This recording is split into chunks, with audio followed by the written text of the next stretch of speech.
నమస్తే అందరికీ welcome to our Patel talks. ఇవాళ మనం ముచ్చట కొత్త కార్ల మీద రేట్లు తగ్గినాయి కదా, జిఎస్టీ గురించి. జిఎస్టీ బిల్స్ ఆల్రెడీ కొంచెం వాటిని సవరణ చేసి మిడిల్ క్లాస్ వాళ్ళకి బాగా ఉపయోగపడుతుందని ఒక కాన్సెప్ట్లో తీసుకొచ్చారు. దానిలో భాగంగా 60,000 నుంచి 3,40,000 వరకు కూడా కొత్త కార్ల రేట్లు తగ్గినాయి. మ్యాక్సిమం కొన్ని కార్లు ఏమో సెప్టెంబర్ మంత్ 22 నుంచి స్టార్ట్ అవుతుంటే టాటా వాళ్ళు, మహీంద్రా వాళ్ళు మాత్రం ఆల్రెడీ స్టార్ట్ చేశారు. జిఎస్టీ తగ్గించిన రేట్లతోటే కొత్త కార్ ఇస్తామని చెప్పేసి మాట్లాడుతున్నారు. అంటే మినిమం మనం తీసుకునే కార్ అది కూడా 1.2 లీటర్ ఇంజన్ నుంచి దాని మీదనే ఎక్కువ వరకు రేట్లు తగ్గినాయి. సో ఎవరైనా కొత్త కార్ తీసుకుందాం మన ప్లాన్లో ఉన్న వాళ్ళు ఈ 1 మంత్లో 22 వరకు చూసుకొని ప్లాన్ చేసుకొని తీసుకోండి. మినిమం 1.5 తగ్గిందంటే చాలా హ్యూజ్ రిలీఫ్ మనలాంటి వాళ్ళకి.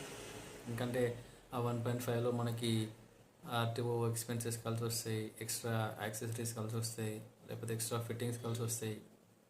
చాలా రకాలుగా మనకు ఆ 1.5 వరకు మధ్యలో మనకు ఉపయోగపడుతుంది. టాటాలో 85,000 నుంచి 1.5 వరకు తగ్గింది. టయోటాలో అత్యధికంగా ఫార్చునర్ మీద 3,45,000 వరకు కూడా తగ్గింది రేటు. అంటే జిఎస్టీ స్లాబ్ ఎట్లా ఉందంటే 28% నుంచి 18%కి వచ్చింది కనుక చాలా వరకు మనకు ఒక హ్యూజ్ రిలీఫ్ ఉంది. అదేవిధంగా బైక్స్ మీద మన యూత్కి క్రేజ్ బైక్ రాయల్ ఎన్ఫీల్డ్ మీద కూడా మినిమం 10 నుంచి 20,000 మధ్యలో రేట్స్ తగ్గినాయి. 350cc ఇంజన్ వరకు, మళ్ళీ ఎబో 350 ఎబో అంటే అది రేట్స్ పెరిగినాయి. సో బిలో 350cc ఎవరైతే ఇంట్రెస్ట్ ఉన్నవాడు తీసుకున్న వాళ్ళు ఒకసారి ఇప్పుడు తీసుకోండి, బెటర్.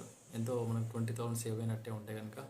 ఈ మధ్యకాలంలో చాలామంది కొత్త కార్లు తీసుకుందాం, కొత్త బైక్ తీసుకుందాం అని ఆయన వాళ్ళు చాలామంది ఉన్నారు. జిఎస్టీ రేట్స్ తగ్గినాయి కనుక డెఫినెట్గా మనకు ఉపయోగం ఉంటుంది. ఒకసారి తీసుకుందామని ఇంట్రెస్ట్ ఉన్న వాళ్ళందరూ మీ షోరూమ్కి వెళ్ళి మీ కలల కార్ని సొంతం చేసుకోండి.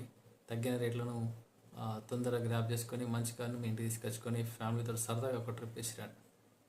Thank you friends. మళ్ళీ కలుద్దాం పటేల్ టాక్స్లో. Please subscribe our Patel talks.